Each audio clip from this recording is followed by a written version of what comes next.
Alors, moi je dirais c'est plus un problème de communication. Je disais tout à l'heure, d'une part, il y a l'offre, il y a les structures, il y a la Sénélec principalement, comme les concessions d'électrification rurale aussi, les concessionnaires d'électrification rurale, parce que dans les zones rurales, une bonne partie c'est géré par des concessionnaires privés, et donc qui gèrent comme fait Sénélec. Mais ça, c'est une offre. Après, derrière, c'est l'utilisation qu'en font les populations. Parce qu'en fait, on paye ce qu'on a consommé. Maintenant, il faut arriver à les amener à une optimisation de cette utilisation-là, ce qui a forcément un impact sur le coût de cet accès-là. Et ça, c'est une première chose.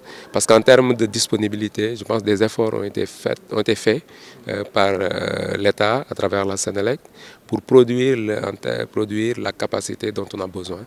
Et même on a plus présentement. Et aussi pour aller vers vers un mix énergétique, ça veut dire que mélanger parce qu'au départ on était on était plus tributaire des énergies fossiles, notamment le pétrole, etc., qui coûtaient très cher. Et donc la facture était assez élevée. Et l'option d'aller vers un mix énergétique consiste à ramener ce pourcentage d'énergie fossile à des pourcentages beaucoup plus raisonnables et introduire les énergies renouvelables, notamment les énergies qui nous viennent de l'eau, donc les centrales hydrauliques, ou les énergies qui nous viennent du soleil, les solaires, et d'autres types d'énergie, le gaz qui est une énergie propre, et dont Dieu nous a donné une manne actuellement qu'on espère qui va nous soulager. Donc en utilisant toutes ces sources d'énergie, on arrivera à faire un mix de toutes ces sources d'énergie et qui permettent de réduire le coût de l'électricité.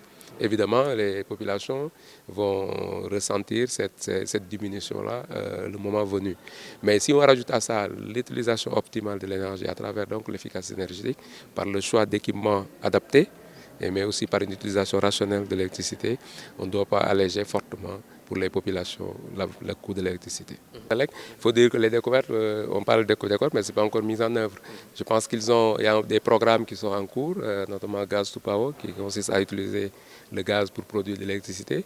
Évidemment, si on fait ça, le gaz étant produit ici, le coût de production va diminuer et ça se répercutera sur la facture d'électricité. Mais présentement, ce qu'il faut recommander, nous, de notre point de vue, c'est vrai qu'il y a Sénélec qui propose une offre, il y a les concessions d'électrification rurale. Il faudra qu'au niveau des populations, qu'on fasse une optimisation de l'utilisation de l'électricité en utilisant des équipements adaptés. Aujourd'hui, on voit beaucoup de matériel importé qui sont des secondes mains, qui sont importés par nos populations et qui sont des appareils qui consomment énormément. Nous avons aussi des installations électriques qui sont des fois pas conformes aux normes et donc qui ont besoin d'être optimisées. Et à ce niveau-là, je pense qu'il y a un problème de communication, surtout un problème d'approche par rapport aux populations et les amener à faire une bonne installation, à utiliser des équipements de qualité qui prennent en compte l'efficacité énergétique, c'est-à-dire consommer le moins en réglant les mêmes problèmes. C'est ça en fait l'électrification énergétique. Et les deux réunis, plus ça permet, parce qu'il faut dire que le tarif de l'électricité depuis plusieurs années n'a pas bougé. Et donc, s'il y a une augmentation, je pense qu'il y a des deux côtés. D'un côté, Sénélec certainement verra de son côté les possibilités, mais surtout au niveau des abonnés, que les gens essaient de voir comment l'utilisation est faite au niveau de nos ménages pour que ce soit rationnel, que ce soit optimisé surtout.